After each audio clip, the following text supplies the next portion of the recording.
Hey guys, how's it going? It's Christian. I'm here with my wife Deborah, and I've been thinking a lot about kind of how we developed, she and I, through traveling. We both met while we were traveling as single, like solo traveling, and it was loads of fun. Some of you may be watching this thinking to yourselves, I would really love to travel, but first I need to find someone to travel with. I would encourage you to set off by yourself, and I'll tell you why. It teaches you a lot about yourself. And not just yourself in one situation like you might have at home, but yourself in countless situations that you could put yourself in. You're never actually by yourself. The thing is that there are people with you all the time, and not just random people, but people who are really willing to be your friends, who are willing to talk to you, who are willing to spend time with you. And who knows, you might find somebody on the road that you'd really love to travel with, that you'd take as a life partner like I did. Deborah and I met 1 year ago, and we got married 1 week ago. There are 100 different ways to travel. Traveling by yourself and traveling with another person are two completely different ways. And there are even a bunch of subcategories within them, but we'll stick to the main differences between those two. First, traveling by yourself makes it much easier to meet new people. However, when you're in a relationship, you normally just stick to the other person, which is great. One of those things is alone time with the other person. Deborah and I, we used to travel in hostels, but now we're traveling in apartments, which is a lot more comfortable. It allows you, it gives you your own space, you can do whatever you want. However, it does not allow you to meet new people very often. Just as traveling alone can teach you a lot about yourself, traveling in a relationship teaches you a lot about that relationship, who you are, who the person is, and how you act together. It can reveal a lot of friction. Not show it, but reveal it. Sometimes when a couple isn't meant to be together, or if they're only meant to be together in certain situations, can put you in uncomfortable situations or unnatural situations, which are going to come up eventually anyway. You can see whether or not the relationship was really meant to be before you actually enter into it long term. The bad thing is that if you want that relationship to continue, it might not. It only lasts 6 months versus 5 years. You're not really working by yourself. You're working with somebody else towards a common goal, and that is to create a home within each other. That you have somebody to share your memories with. You have somebody who really is your partner in life. You have somebody who's your partner from a day to day, but also you're working together towards a common goal. Unless it was just on a holiday, but if you're on a holiday, then one person's mood affects the other, and it can either spiral out of control or it can spiral into really good control.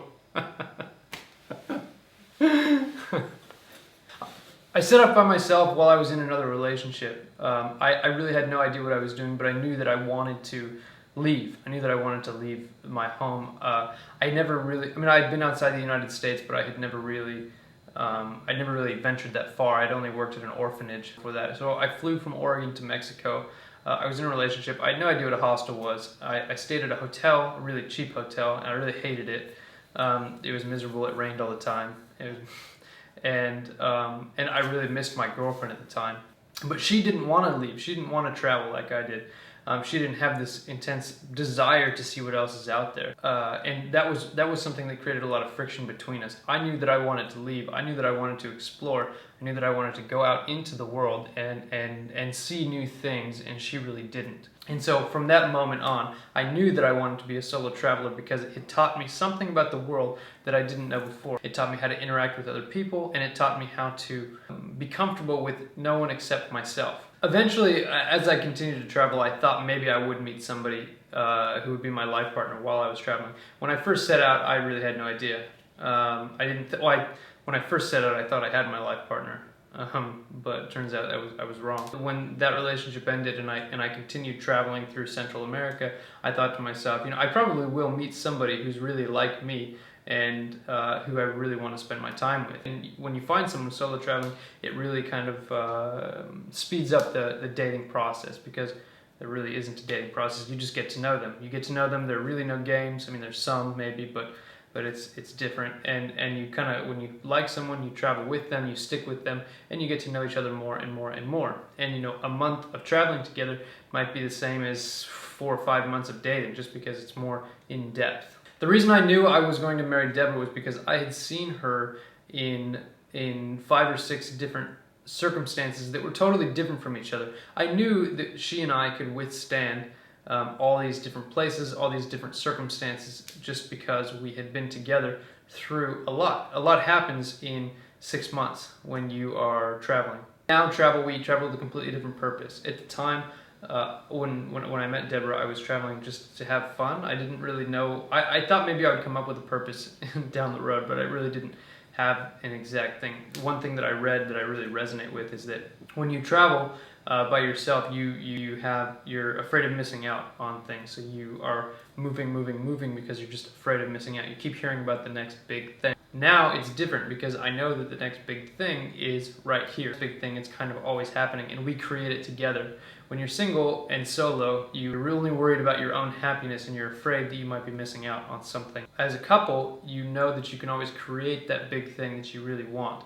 If I had never left on my trip to Central America, to South America, I would never really figured out who I was. I would have maybe had an idea of who I was because I always have, but I would never have really figured out what I wanted in life. And if I had never set off on that trip to Mexico, which is a completely different trip, I never would have found the love of my life and the woman that I want to spend the rest of my life with. The woman with whom I want to grow my life, grow my future, grow my business, and have a family.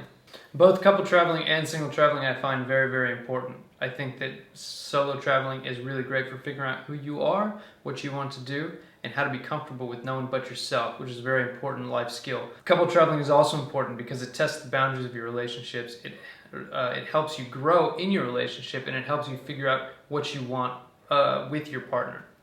I hope you guys have really enjoyed this video, and I hope that you've gotten a lot out of it. If you have any questions for me, please leave them in the comments below. Otherwise, just subscribe. Thanks for watching. I'll see you next time.